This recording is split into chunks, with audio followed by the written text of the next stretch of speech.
It really does come off like Xbox and PlayStation are the same company, right? It's always kind of felt that way to me. Like the fan base acts the same way. They treat Nintendo fans with the same kind of contempt. They have no real standards when it comes to game quality, and they really have no self-respect whatsoever.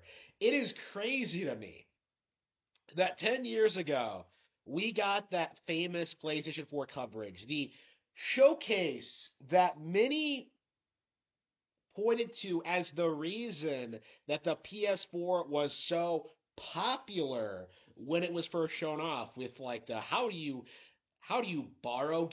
get rid of your used games, like the whole like handing off a disc to some other guy. The idea was to make fun of the Xbox One's used game policies. PlayStation was pro consumer, right? PlayStation cared about the fans. They were a pro gamer, right? They were legit. Let's not, who cares that they didn't have any major games coming out that generation, the generation before, or the generation after? Like, you can sell your used games, right? Like that's what matters here. Like, oh, that out of touch Xbox, that foolish Don Matrick. You know, PlayStation knows where they're at because PlayStation is at the top of the industry because they're the best they are at what they do. It's why they overthrew the tyrannical evil Nintendo and why they continue to dominate today. Right? It was a joke then. It's a joke now. And it's especially a joke now with the new statement, which amusingly has very long-reaching implications certain for certain arguments that anti-Nintendo fans like to throw out there. But yeah, Sony PlayStation has released a statement that selling used games is straight up illegal.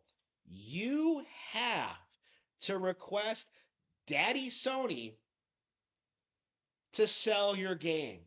Like, I don't know what like the implication is. Like, do you have to give them a cut or what they're trying to do here? But they've released a statement that they are going to start cracking down on used game sales. Now, I'm sure this is because PlayStation is doing very, very poorly right now. Not that anybody is going to admit it, but it is amazing to me that the same company who pulled these stunts over the past couple of years is doing this.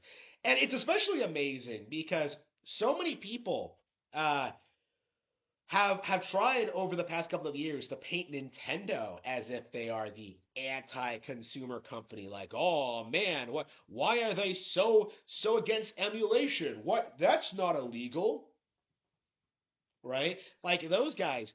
Like I don't know if Sony fans are doing damage control for this. I don't know what they're saying. I'm sure they're finding some kind of justification for it. But the long and short of it is that Sony is getting increasingly desperate.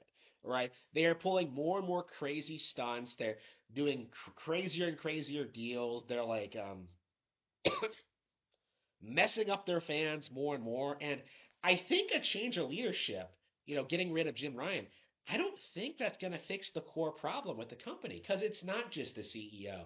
It's not just the executives. It's not just the move to California. It's not just the development studios, the third parties.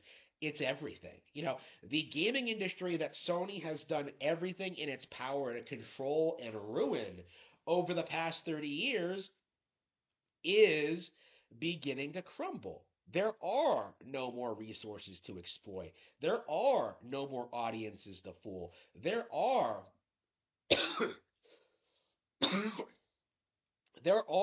is no coming back from this.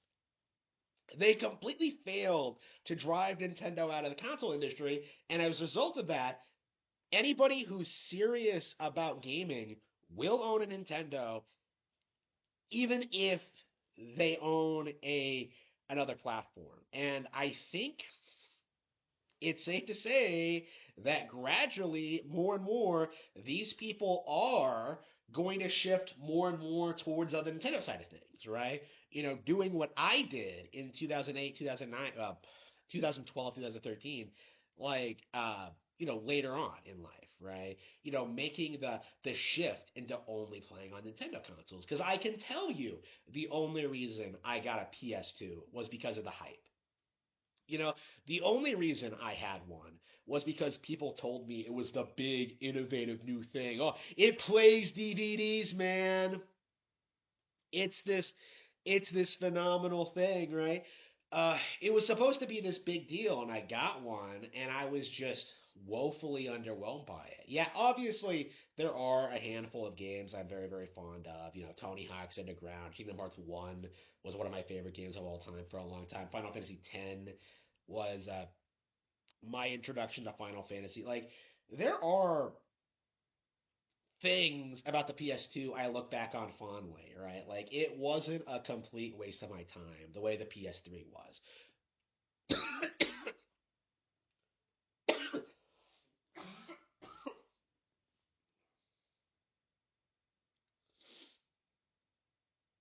But at the same time, it wasn't anything special, right? I'm still playing my N64. I'm eagerly awaiting the day that GameCube Nintendo Switch Online comes out on Switch so I can play Luigi's Mansion, so I can play Super Smash Bros. Melee. Like, I spent a lot of time playing Pikmin 1 this year. That's been a big deal. Right? There's Metroid Prime Remastered was one of my favorite games this year. Right? When I look back, when I compare, the GameCube, my least favorite Nintendo console ever, with the PS2, like, the uh the difference is clear. The difference in quality is clear. The GameCube was the better platform. And now that I have an Xbox, like, I think the Xbox was better too.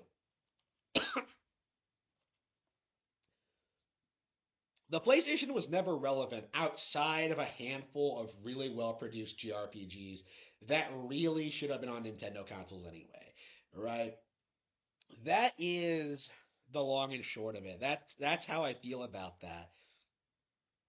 And more and more, it feels like that image that Sony has built up over the past 30 years is crumbling, right? We saw how people reacted when Spider-Man lost the Game Awards, right? Like, when you compare how someone like me reacted, someone who expected Zelda to lose, like, I knew the Game Awards was biased. I didn't care. It's more of an issue of just like, okay, we're gonna continue this farce for like another couple of months or so, whatever. With Spider-Man fans, they took the blow personally because without the game journalist propaganda, without the hype, like, their games really have no credibility whatsoever because all anybody talks about is all the problems. The walking sim, the rehashed map, the rehashed mechanics, the asinine story. Like, the list goes on and on, right? There's so much wrong with PlayStation right now, and I simply don't see a lot of people acknowledging it.